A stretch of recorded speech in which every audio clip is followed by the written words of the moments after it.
पंजाब एवं Haryana high court ने पंजाब में सरकारी स्कूलों में आधारभूत ढांचे में कमी को लेकर सख्त रुख अपनाया है। हाई कोर्ट ने सरकार से नोटिस देकर जवाब मांगा है कि आखिरकार बच्चों को शुद्ध पानी, टॉयलेट और सुरक्षा के तहत कौन कौन से मानक उपलब्ध करवाए हैं। कोर्ट ने कहा कि यह है बेहद चिंताजनक स्थिति। मामले की सुनवाई के दौरान कोर्ट ने कहा यह बेहद चिंताजनक स्थिति है कि सरकारें शिक्षा पर बड़े बड़े दावे करती हैं, लेकिन जमीनी स्तर पर हालात इसके बिल्कुल उलट हैं। कोर्ट ने टिप्पणी की कि जब तक स्कूलों में बच्चों के लिए न्यूनतम सुविधाएं नहीं होंगी, तब तक शिक्षा की गुणवत्ता सुधारना संभव नहीं है। बताएं कितने स्कूलों में मूलभूत सुविधाएं। कोर्ट ने राज्य सरकार से 4 हफ्तों के भीतर विस्तृत रिपोर्ट पेश करने को कहा है, जिसमें यह बताया जाए कि पंजाब के कितने सरकारी स्कूलों में पीने के पानी, बिजली, शौचालय, कंप्यूटर लैब और सुरक्षा संबंधी सुविधाएं नहीं है। पंजाब के कई जिलों से ऐसे स्कूलों की रिपोर्ट आई है जहां आज भी छात्र खुले में बैठकर पढ़ाई करने को मजबूर हैं। कई स्कूलों के भवन जर्जर हो चुके हैं और बिजली व टॉयलेट की व्यवस्था नहीं है। कोर्ट ने कहा कि शिक्षा हर बच्चे का मौलिक अधिकार है और सरकार का ये दायित्व है कि वह सम्मानजनक और सुरक्षित वातावरण में बच्चों को शिक्षा दे। शिक्षा विभाग की निष्क्रियता पर सख्त टिप्पणी। अब अगली सुनवाई में पंजाब सरकार का जवाब तय करेगा कि कोर्ट इस पर आगे क्या कदम उठाएगा।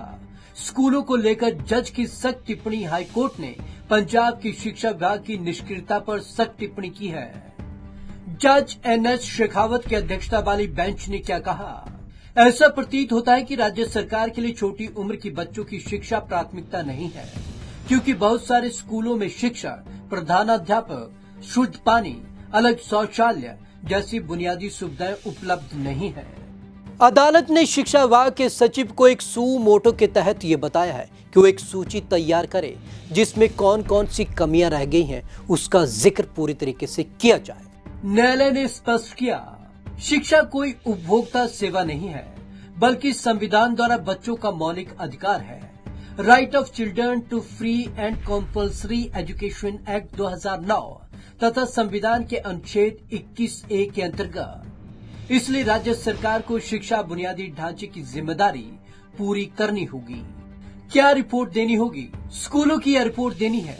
उन स्कूलों की श्रेणी जिनमें 5 या उससे कम कमरे हैं, जिन स्कूलों में नियमित प्रिंसिपल नहीं है, जिन स्कूलों में 5 से कम शिक्षक हैं, जिन स्कूलों में लड़कों लड़कियों के स्टाफ के लिए अलग शौचालय नहीं है, जिन स्कूलों में 50 से कम विद्यार्थी नामांकन किए गए हैं, जिनमें पीने का पानी नहीं है, स्वीपर नहीं है, खेल का मैदान नहीं है।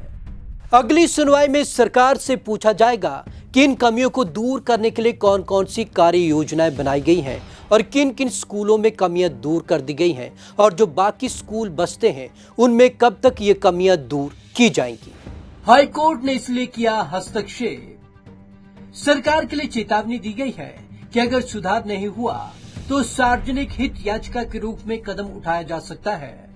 हाई कोर्ट को इसलिए हस्तक्षेप करना पड़ा कि पंजाब में पिछले कुछ वर्षों से सरकार द्वारा स्कूल में ढांचे, शिक्षक नियुक्ति, सुविधाओं की कमी को लेकर शिकायतें आ रही थी।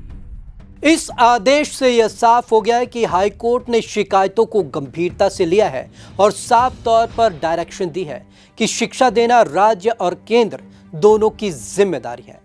आपको हमारी ये रिपोर्ट कैसी लगी? कमेंट बॉक्स में जरूर कमेंट करें। विवेक शर्मा को दीजिए इजाजत। नमस्कार।